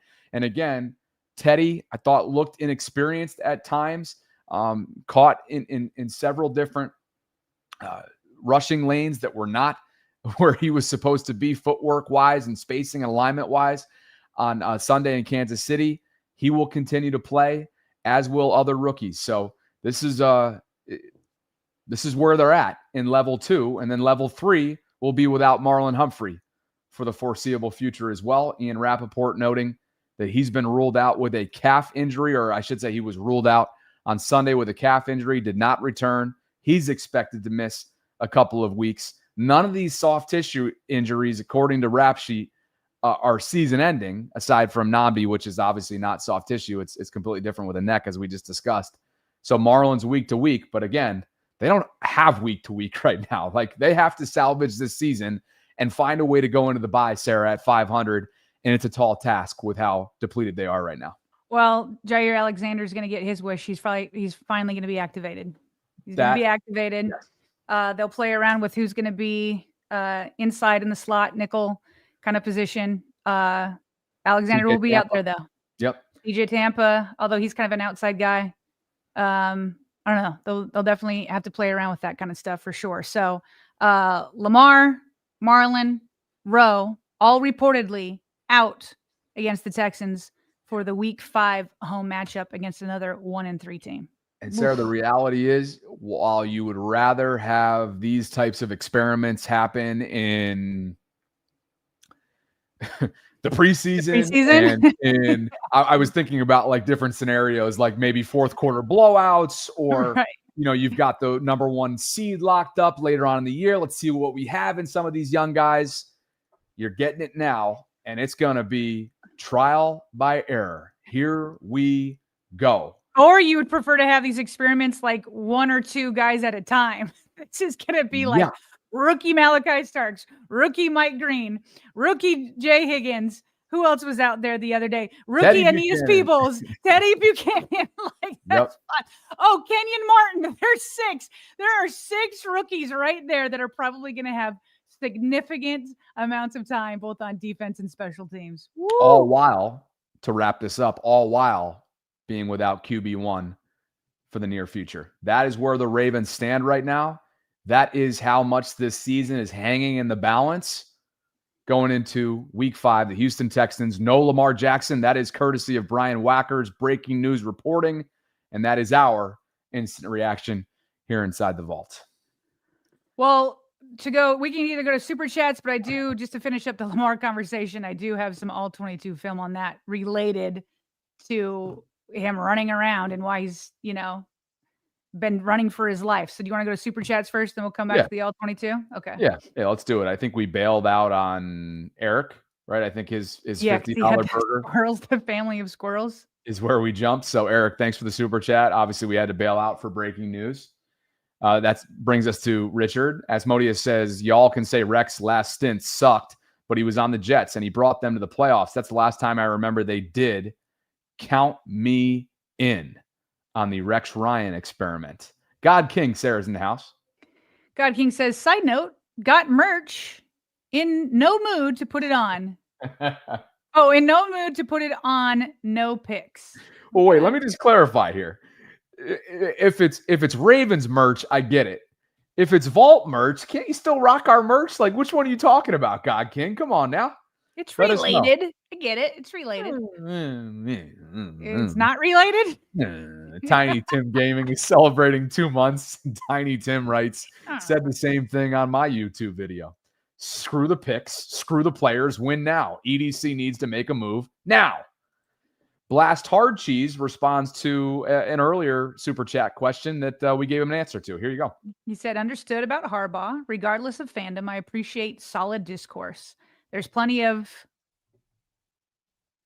how do I edit that one? What you got for us? Which cake with the B? There's plenty of what. Blast is new here. Sorry, Blast. I don't curse, so it's always fun to see how I can like change the words to fit my wording. There's plenty of which cake with the B. Chiefs fans. I'm just not one of them. If the Ravens were NFC, I'd probably root for them. It's awesome. Blast is getting caught up on certain principles inside the vault. Appreciate you, BH. Kevin Bonham Jr. says Lamar is not going to win with a coach that's so old school and can't adjust with the times. Steve is in denial if he thinks this man is a leader in today's game. We missed the window. McDonald was him. Ethan Campbell, some Canadian currency. Ethan, I'm heading your way in a couple weeks for bye week in Banff. And my goodness, Sarah, I hope nothing happens over the bye week. Not for okay. Let me clarify that.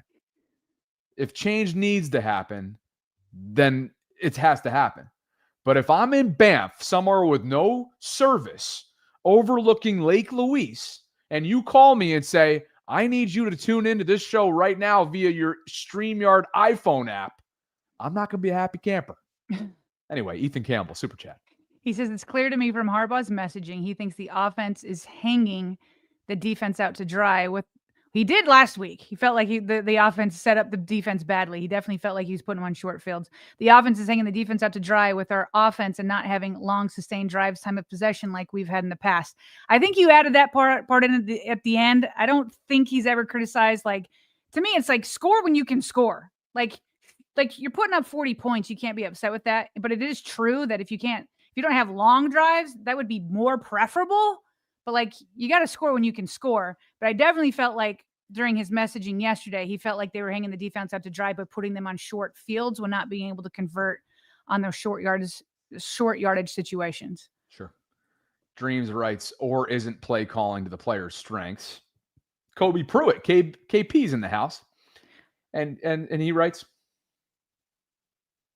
me? Sometimes when they have the really short ones, I'm like, I'll just take two, but go ahead. Go for it. No, you go for it, Kobe. He writes, Harbaugh has benefited from an organizational philosophy that doesn't see the team go all in personnel-wise like Eagles did or the Rams. It tempers expectations within the building because you can blame the cap for not going big. Thanks, KP. Eric Hill, by the way, where the Eagles rank as an overall group, yet they're still winning games. I think I saw that they're like bottom of the barrel across the board as a team, both on both sides of the football, and they've got a lot of drama around AJ Brown, and yet they're still they're still winning games, which the Ravens have not been able to overcome some of their adversity that they've dealt with so far. And Eric Hill is back. He says, let the CBs travel, speed on speed, strength on strength, and build the offensive line from inside out and dice them up with quick passes off the line. It worked for TB12 and the Pats. As far as the Squirrels, thinking emojis. Eric, you're great, man. Tim T with a super chat on this Tuesday. Thanks, Tim. Ray Dog We Trust says the greatest NFL roster ever built on paper. Now it's nothing but toilet tissue, man. That's the truth. Captain Hard. Defense might be better because they'll get more effort from the rookies and practice squad players. King Henry, Titans, he should get 30-plus carries. Captain Hart is right there with Eric Hill coming up with like optimistic ways to look at this. Maybe the defense is better with the rookies because they'll play harder. They are single-handedly steering this ship, trying to keep the ship above water. Derek Schlim says Harb's comp is Mike McCarthy, but Harbs gets a pass because of his name. If Harbs was fat like McCarthy, he would have been fired years ago. That's just being read word by word by Derek Schlim. PJ, the Nova Syndicate, is celebrating 1 month of channel membership.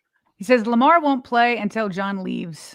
Disagree. That Bills game ended the belief. Instead of going for fourth down, we walk off. The team needs an overhaul. KP is back, and he writes, without Lamar, Marlowe, and Rowe, we're staring down 1-5 going into the bye. If that's the case, do the Ravens benefit long-term from being sellers at the deadline? Ooh, flipped it. We're always looking for the Ravens to buy at the deadline. Wow. Oh, man. Sarah, if they become sellers at the deadline, what kind of message does that send about what you feel like you might be able to do or not do in the second half stretch? When you get to week 7, wait, hold on here. Let me pull up the schedule in terms of what week it'll be leading up to the deadline, because that sends a message that not only is this season a wash, but what does 2026 look like? November 4th is the deadline. That will come in between week 9 and week 10. For the Ravens, that will be in between the night that they play in Miami on Thursday night football.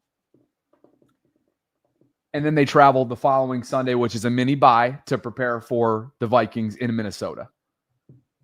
That is far too soon to become sellers in my mind. Now, if they're Well, I mean, everybody could say that. The deadline is when the deadline is. Well, I'm just looking at what they might be, though, leading up to the deadline. So they could be as worse as, if this is where we're at going into November 4th for the Ravens, they could be in a situation where they'd be staring at 1-4, 1-5, 1-6, 1-7. If they're 1-7, of course, blow it up. But Lamar should be back by then. If the Texans lose to this version of the Ravens, they are a bad team. They've looked really bad so far this year, and we'll get into that as the days go on. And you already know, Sarah, we got to reach out to our guy John McClain, the legend down in Houston, for his thoughts, because he's going to be calling it spade a spade. I know that. He will. He always does. Reese's in the house. Reese says, with Cooper Rush, they will need to run the ball. No kidding. Call up Keaton. Get him involved. Get everybody involved. Get Justice Hill involved in the screen game and win the trenches with Derrick Henry and company. Tim T says Lamar is going to miss the next 2 games. Ravens' plan is to be 2-4 on the bye with a win versus Houston and a loss versus the Rams, which gives Lamar a month to be fully healthy. Have to look at it from winning the North and Lamar's health. I mean, do you have to look at it that way? I think Pittsburgh is in the pole position right now to win the North. Just get a wild card berth at this point. Well, the point is like the AFC North is still very much in reach. That's how the team will be looking at it for sure. 2-game their lead. Their first goal is always to win week to week, but then it's like win the division, and that goal is completely there right now. 2-game cushion right now for the Steelers. They're coming off a win in Dublin, and look at what they have over the next 2 weeks to keep stacking. They got their bye right now. Their week 5 bye, very early for Pittsburgh. They then have Cleveland and Cincinnati. Sarah, it's very real to think that they're going to be 5-1 going into a game against Green Bay the week before Halloween. Kodak, what's up, Kodak, for you? He says football gods don't like John. He has to go. Eric Hill says the squirrels are enjoying the show in our audience. That's good to know. Scrap Skrilla the Reeler says, did you see Ord's excitement for a missed field? What do you mean? What does that mean? Did you see Orr's excitement for a missed field? Did he mean field goal? I don't know. But no, I did not see Orr's excitement. Oh, well, Bucker did miss from 56, so maybe there was some sort of reaction there, but no, we didn't. Sarah, what do you have for us on film? Yeah, so Coach Derek Coleman, right? Coleman. Oh, and by the way, sorry to interrupt. Derek just couldn't make it today, so we're hoping to reschedule with him at some point. Yeah. And as always, like Sarah's about to bring up, we hope that you guys support Derek Coleman on the All 22 Ravens film channel because he's awesome, and we're going to have him semi-regularly throughout the season. Yeah, along with a lot of film guys. So I did, they'll go over to his page. It's pretty obvious.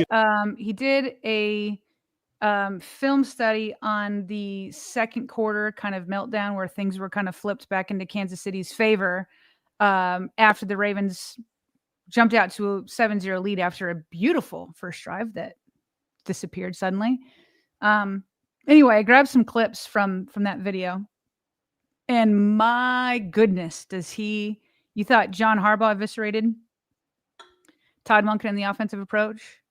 Derek Coleman just eviscerating this offensive line. Let's take a look. We'll pause from time to time. And I think it's pretty obvious. It should be obvious to everyone at this point that the Chiefs, the Lions teams are going to keep doing this because our offensive line can't handle it. They flatly put, the offensive line for the Ravens is a huge problem. Lamar's decision-making yesterday wasn't good either, but I think it starts right here. And for whatever reason, the operation and the consistency is just not there. And I think the finger needs to be pointed at George Warhop, Todd Monken, and John Harbaugh in that order. Basically, they're overwhelming the left side of our offensive line. Lamar is able to get out of there, get the first down. I do have to mention, how can you not enjoy the effort that this guy gives on this play? I don't think Ronnie Stanley really should have been out on this field. To me, he looks like he's dragging that right foot a lot. You kind of get a little bit of a sense of it here. Wow, yeah. No push off at all. Everything seems to be left foot and left hip oriented.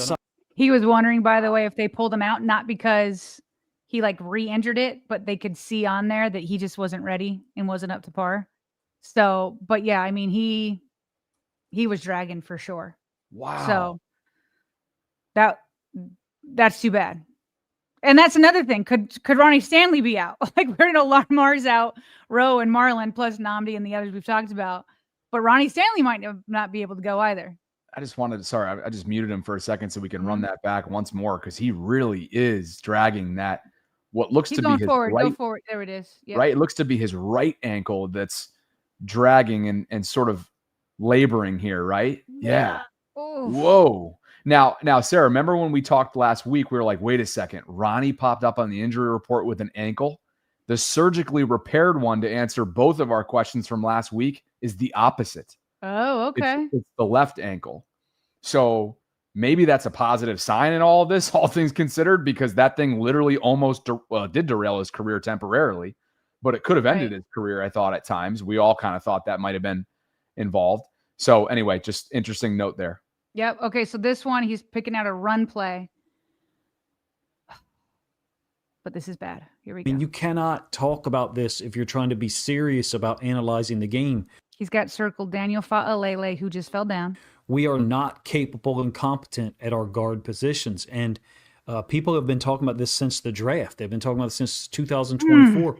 How much more visual evidence do people need? We've got to be able to stay on our feet consistently, at least to give us an opportunity to try to move up to the second level. Kolar and Noteboom did a really good job, but they were kind of handed that one, to be honest with you, with the D end in a 7 technique. That means inside shade of the tight end. Right, so another situation where pressure mounts on us, very next play, 2nd and 10. Whether it's Falele, whether it's Hill, I don't care. Someone's got to be better at handling it. This isn't Lamar's job. This isn't Lamar's job.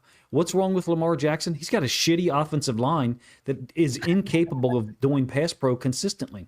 Jones is not trying to rush. Jones is just trying to occupy 2 players. I don't think when the Chiefs drew this up, they had any idea that they'd be able to attract 3. There is no reason for Filet. You see that, Bobby? 3 guys are on Jones where the 2 guys already had him handled.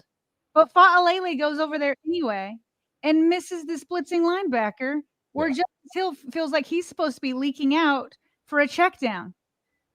Fa'alele, so one moment he's falling down, and the second one, he's like, here, let me go triple team over here when I know they keep blitzing every other minute and not worry about the blitz. Here comes the linebacker. They did not be able to adjust here to this. I think that Hill has B-gap, but the lack of awareness by Falele, if you're telling me that this is a guy who's a Pro Bowl player, that he can only play on the specific tracks that are drawn up for him and cannot adjust at all to what is being offered, what's being shown on the field, that's not good enough. That's not good enough for him. It's not good enough for Voorhees, Justice Hill. Lamar Jackson's problem is this O-line. Lamar Jackson's problem is our inability to get things blocked consistently. Did Lamar have mental breakdowns in the second quarter? Absolutely. Make poor decisions? For sure. That was one of them, right? Throwing the football out of there. Yeah, you got to throw the football out of bounds. So Chiefs are up 13-7 after a really easy touchdown. And 3-3 look for Kansas City on a 1st and 10. It's almost like they know we're passing. Maybe it's related to who we have at running back there. It's it's related, all right. If Justice Hill is back there, it's probably why Justice Hill went for 70 is because they're like, oh, we don't got to worry about him running, right? Yep. They for sure on 1st and 10 are giving looks like it's 3rd and 10 because they see Justice Hill out there. Definitely predictable. I don't know about you guys, but for me, I would prefer not to leave Chris Jones unblocked. I just feel like there's certain players in the game that you don't want to just leave unblocked and give them a free run to your quarterback. And Chris Jones, is... Oh, he's not free. It only looks like he's free. Check this out. Fa'alele has him. He just blows right by Fa'alele. Is probably one. What I will say is it's happening often in the A-gaps. Teams are bringing these pressures in the A-gaps. And so I think that means they're looking at the film and they're seeing, hey, we can get after these guys. Our operation stinks. Lamar doesn't trust them. No one can block 6-on-5, right? The ball's got to be out when that happens. And I think Lamar needed to look to the top side, the field side here. 2 things can be true. Lamar had some decision-making problems in this game. Admit to it, okay? Move on. He's got to get better. I think he will. I don't know if the offensive line will get better. I'm not sure that they can get better. I don't know how it's not clear to everyone that it's a huge factor that our offensive line, number 1, has an inability to block things consistently in the run game. And number 2, this is the 2nd week in a row, and I would say 3 out of the first 4 games where teams have looked at our pass pro, looked at our players, our personnel up there, and attacked in certain locations. And I think the stress points are Voorhees and Falele. Falele and Voorhees sounds like a bad movie or a bad music duo. Sarah, it's open season. He said it right there. It's the A-gaps. It's these unmarked blitzing DBs. It's the cover 0 that they have no answer for. And it's leaving Lamar Jackson not only in no man's land, not only susceptible to injury, which he now is for the foreseeable future. on a 2 to 3 week timeline, potentially, according to Brian Wacker. But most importantly, he is leaving him in this mode of frantic. He's frantic. His footwork shows that. His ball security or lack thereof shows that. And his forcing at times shows that. And that is a darn shame. This is another thing that you can put on coaching, but you can add in Eric And DeCosta. Billy agrees, by the way. Yes, thank you. Tilly's angry. Tilly's angry with everybody else after watching that film.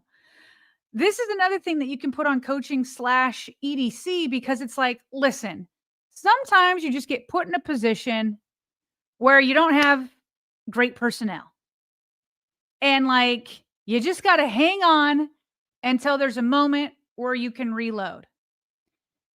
And all last year, from the Raiders game on and maybe even before, we saw that Fa'alele wasn't close to being ready.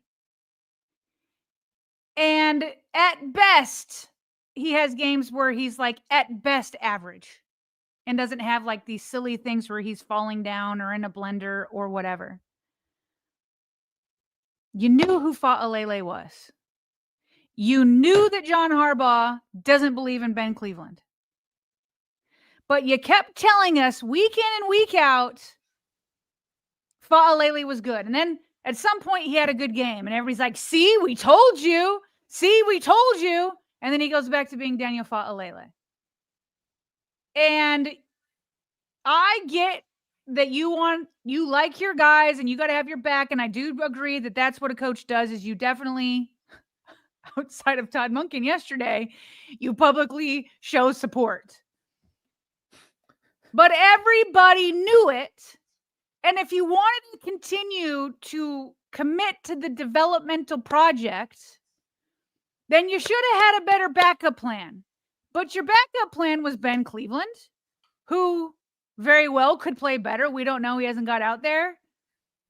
But we already knew his relationship with John Harbaugh. And we already knew he didn't trust Ben Cleveland. And so you're going in with Daniel Fa'alele, and your backup plan is a guy that your head coach doesn't believe in. Meanwhile, you stuck with Andrew Voorhees. He lost his job after 3 weeks last year. And there's no real backup plan there, too. And so here you are. And then we all said, man, if Ronnie Stanley goes down, they're really in trouble. And now here we are with Ronnie Stanley dealing with an ankle. And so that's why I didn't bring in, and I will for you tomorrow, Jared, bring in Nick Wright, blaming it on Lamar Jackson. Because nobody's going to see.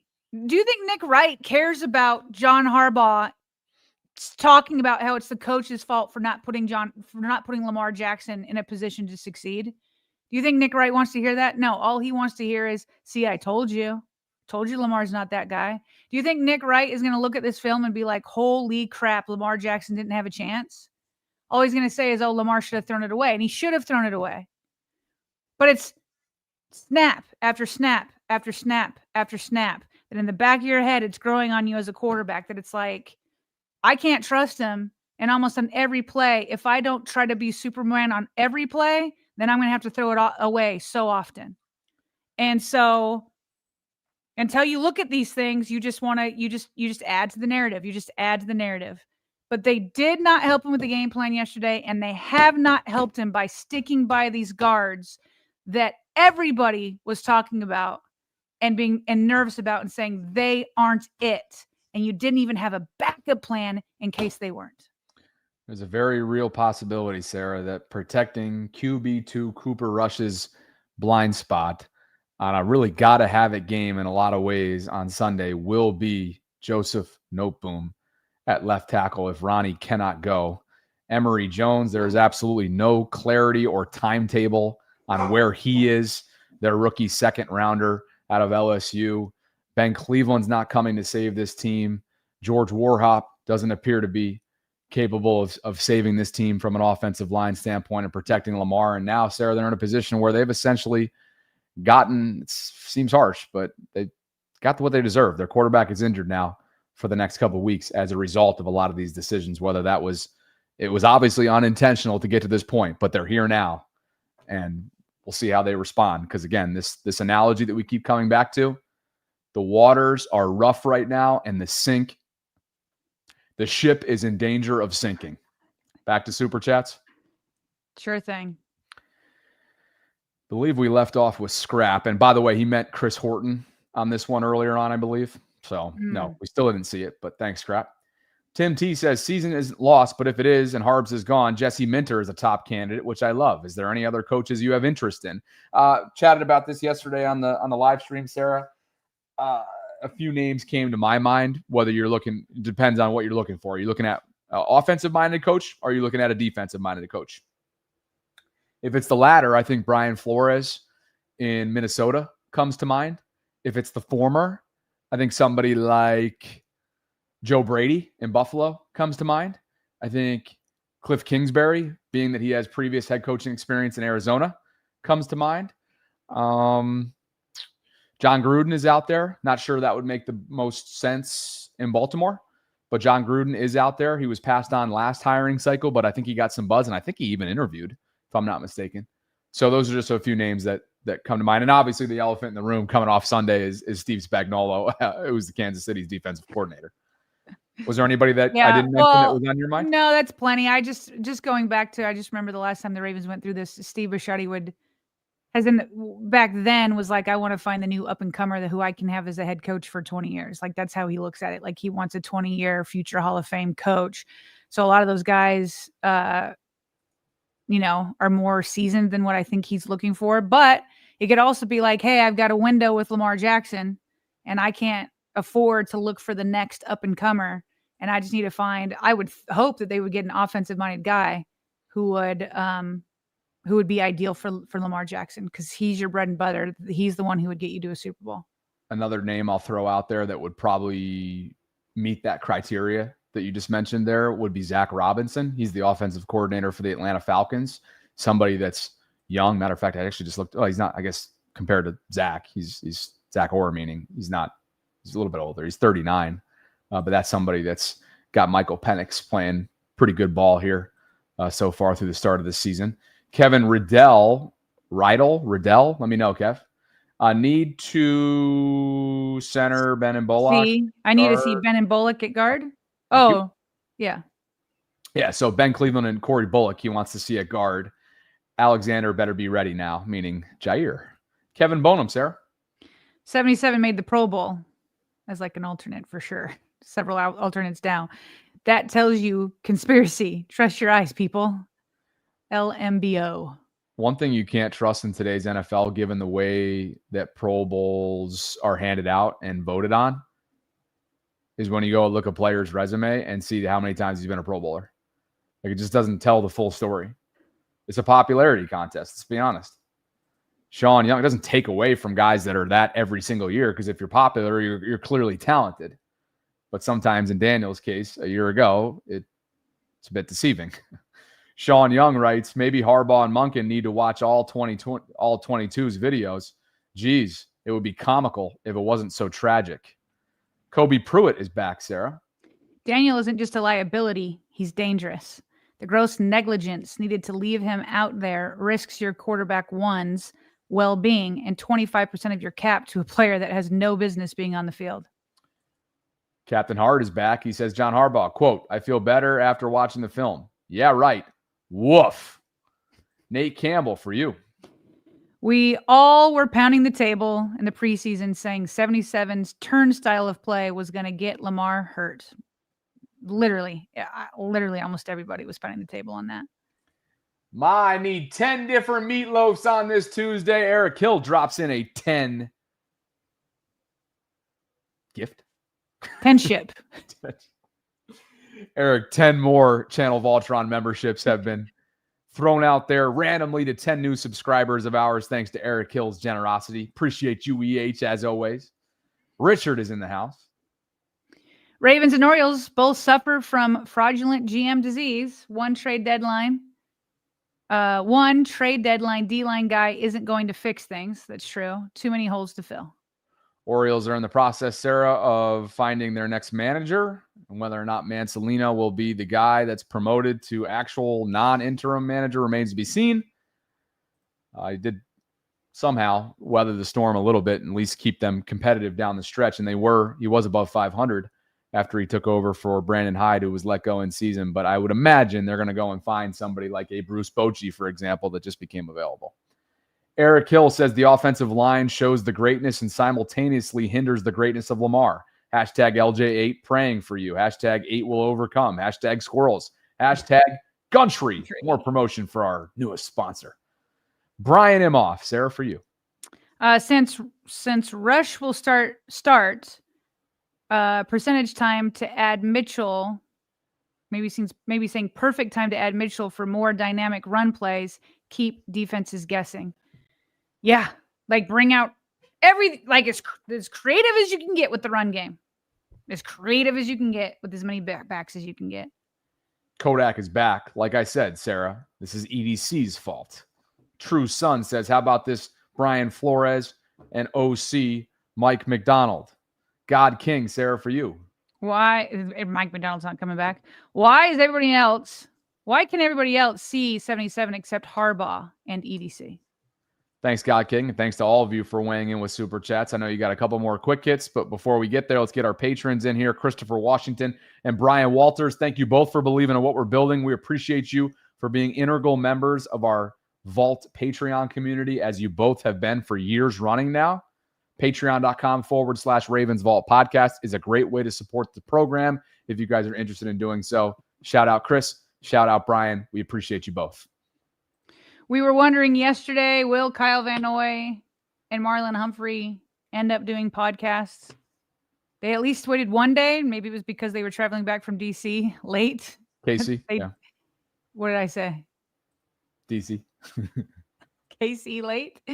And they both had podcasts. I listened to Van Noy's. I didn't get a chance to listen to Marlon's. But they did indeed do their podcasts.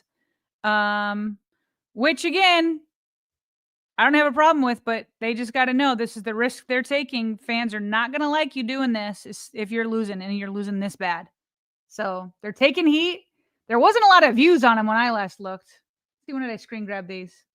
410 for Marlon Humphrey as of this morning, then 904 for Kyle Van Noy. I just don't think that people really want to hear about it right now. So these are the risks they're taking. They're trying to set themselves up for careers, post playing, which is their prerogative, which is why I don't hate it. But unless you win, I'm not even a player. And when the Ravens don't win, it's just not the same as when they win. As we have our own YouTube channel and all that. It's got to be 10 times worse for the players. Haven't watched Marlon's video, but as I mentioned earlier on, I did have a chance to watch KVN's on my walk this morning with Tilly, and I just kind of felt like it was just consistent with what we've seen from this team.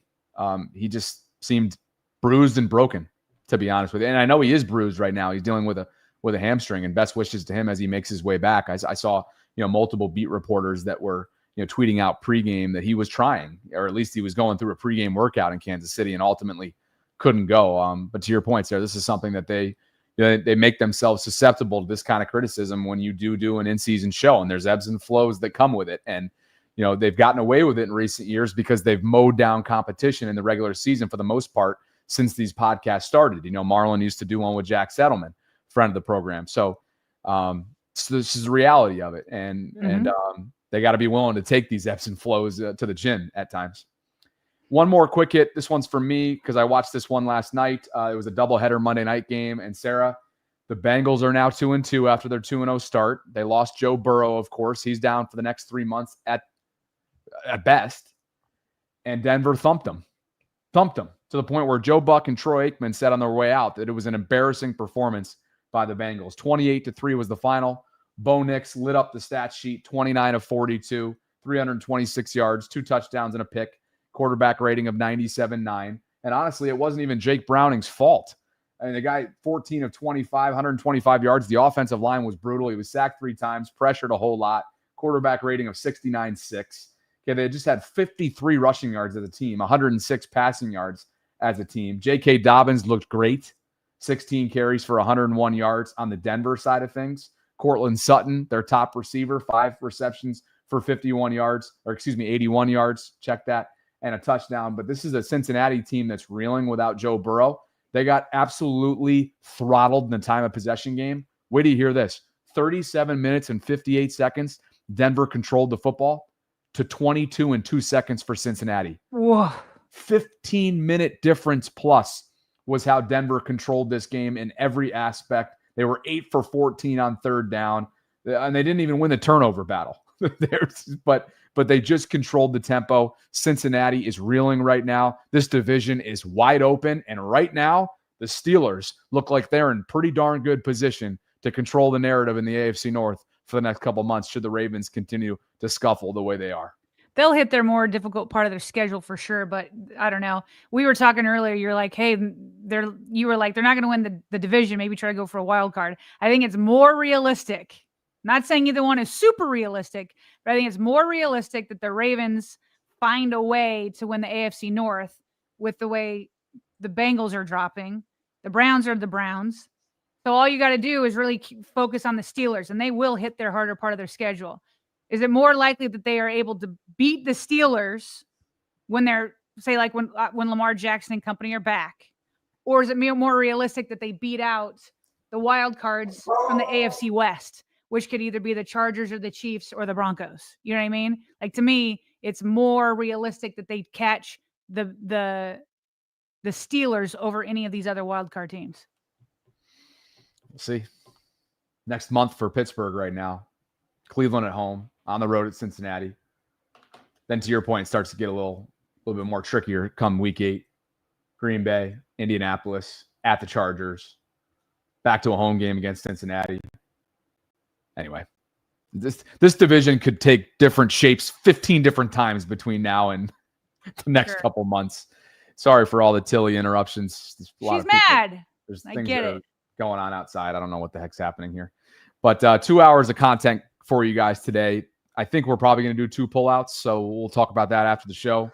We will have content coming up in our best of condensed format, so be on the lookout for some Lamar Jackson breaking news that we've already covered. But just in case you're just tuning in, Lamar will be down, according to Brian Wacker of The Sun, for the next 2 to 3 weeks, and that includes this upcoming Sunday against the Houston Texans. Guys, if you could on the way out, like the video, subscribe, hit that notification bell. We'd appreciate it. I think we did get one more super chat.